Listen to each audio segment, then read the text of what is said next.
Everyone, welcome back to the next video. In this video I will show you how to compress a video in React Native's new architecture for Android.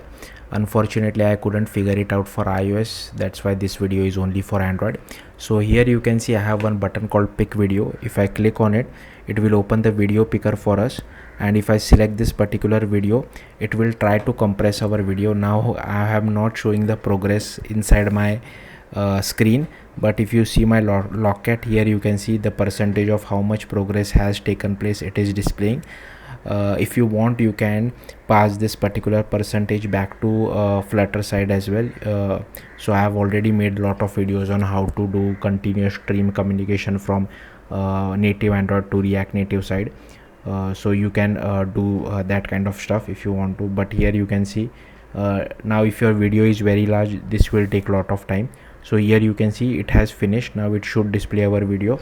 So this is the compressed video. I have just paused it because the audio is little annoying. Now if I click on pick video again, here you can see now there are two videos being saved. If I go to my files app, I will just show my files app, and here you can see there are two videos. So this is the compressed video. I'll just show you the size. Here you can see the size of it is 8.22 MB, and the original video is almost 12.32 MB. So that's how it is compressed. So let's see how to do this. So firstly you will have to open two documentation. First is this turbo module documentation, second is this fabric native component documentation, because I will be copying a lot of code from this documentation. So firstly what I have done inside my package.json, you will have to first go to new arc enabled, and inside gradle.properties you will have to make this as true. The next thing, inside package.json you will have to install this particular dependency, React Native image picker, which will help us to pick video from our files app. So once you install this particular dependency, next firstly I will follow this turbo module documentation.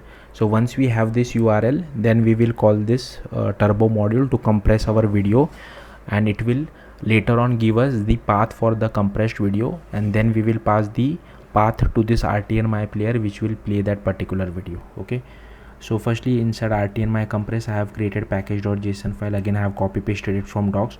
Only this name has been changed, this has been changed, this has been changed, and this has been changed. Next, create a podspec file. Again I'm not doing it for iOS, but I have just copied it just for the sake of it. Again only this name has been changed, everything else is copied from docs. Then create a JS folder, inside that create a TypeScript file. Again I have copy pasted everything from docs. Only this method has been changed. So here I have created one compress method, which will take the URL of your picked video, and it will give you the URL or the path of the compressed video, which is saved to external storage. And this name I have changed, everything else is same. Then create an Android folder, inside that create build.gradle file. Again I have copy pasted it from the docs. Only this build gradle version has been changed. Here I have added this maven URL jetpack.io, because this is necessary for this particular dependency of compression. So that's why make sure you add this particular thing, and rest everything is copied from docs. Only this name has been changed, and here I am using kotlin standard lib, and here I am using apply plugin kotlin Android.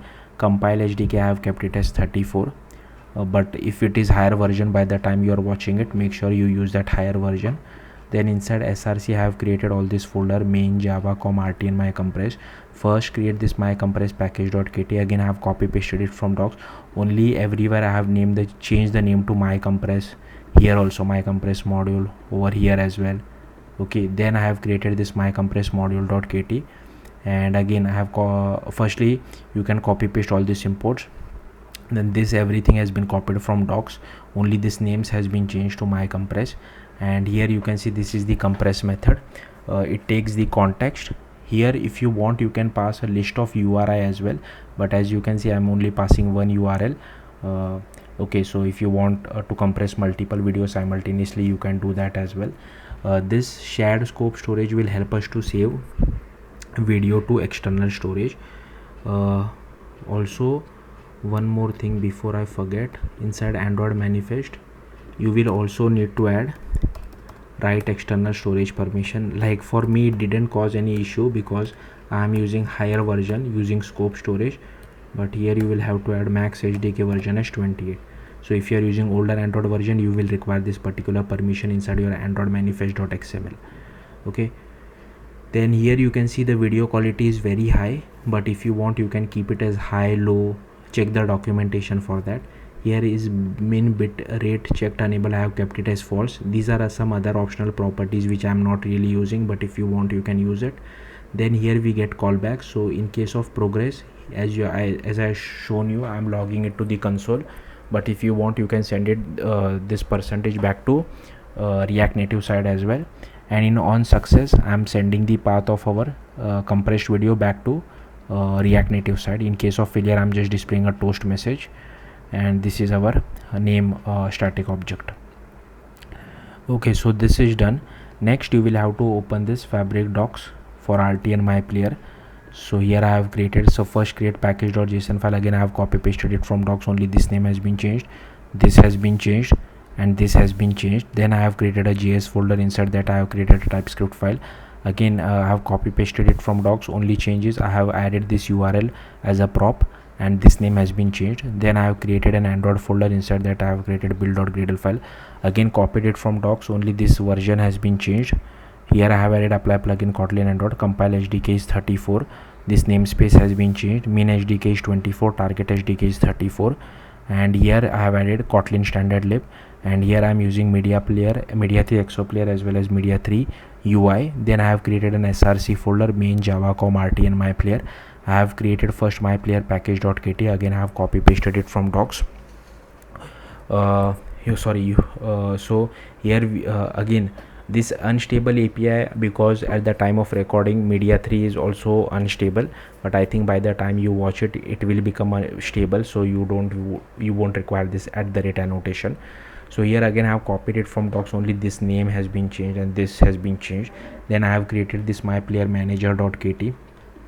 so here you can see, again I have copy pasted everything from docs. Everywhere I have changed the name to my player. Over here as you can see I have changed the name to my player over here, and here we are calling the setup player method, which has been defined inside our my player class, which I will show you shortly. And this value is actually the URL which we will pass of our compressed video. Now if you come to myplayer.kt, here you can just copy all these imports. Here we are extending linear layout as well as lifecycle event listener. Then I create an Exoplayer, play when ready is true, current item is 0, playback position is 0, and this is our player view. Firstly we set layout params to our linear layout, then we create our player view, assign layout params to it as well, then we assign player view.id and add that player view to our view. Then we call setup player, we release our player, set the player to null, then we create exoplayer.builder.build, then player view.player equal to exoplayer. We create our media item, pass the URL of our compressed video, set the media item, set play when ready, seek to, and prepare it. If you want you can use this hide system UI, this is not really necessary. And in on host pause and on host destroy we release our player. So here is the code for releasing our player. Okay, next all right, so this is done. Let me just check quickly. Also yeah, one more thing, you will have to go to your build.gradle and make sure not this one, just go to Gradle scripts, build.gradle, and make sure you update the min SDK version to at least 24. Next we have to do code generation. So for that you will have to open your terminal, go to the root of your React Native project. First you will have to run this command, then you will have to run this command, then you will have to do cd ... then run this particular command. But here instead of rnapp you will have to write your own project name. As you can see my project name is rnapp over here as well as over here. Then add rnapp over here as well as over here, then cd to Android and run this particular command. So this will do code generation for Android. Okay, then inside app.tsx, as you can see I have imported all these 3 libraries. Here I am using use windows dimension hook, and here use state for getting the path of our compressed video. And once pick video is called, we are just filtering by videos first. Once the user picks a video, we call rtn_myCompress method, pass the URI of the original video. We get the URL of the compressed video. I assign it to this variable. So here you can see on press we are just calling pick video, and once video URI is not equal to empty, then only I'm displaying rtn_myPlayer native component. So yeah, that's it. Thank you for watching. Bye. Sorry guys, I forgot just one simple step. So make this as React application context instead of context, and add this import and add this particular event listener as well. If you don't add this particular on host pause and on host pause and on host destroy as well as on host resume will never get called. Once you make these changes, you will have to run all this command again. So make sure you run all this command again. Yeah, sorry about this, but yeah, that's it. Thank you for watching. Bye.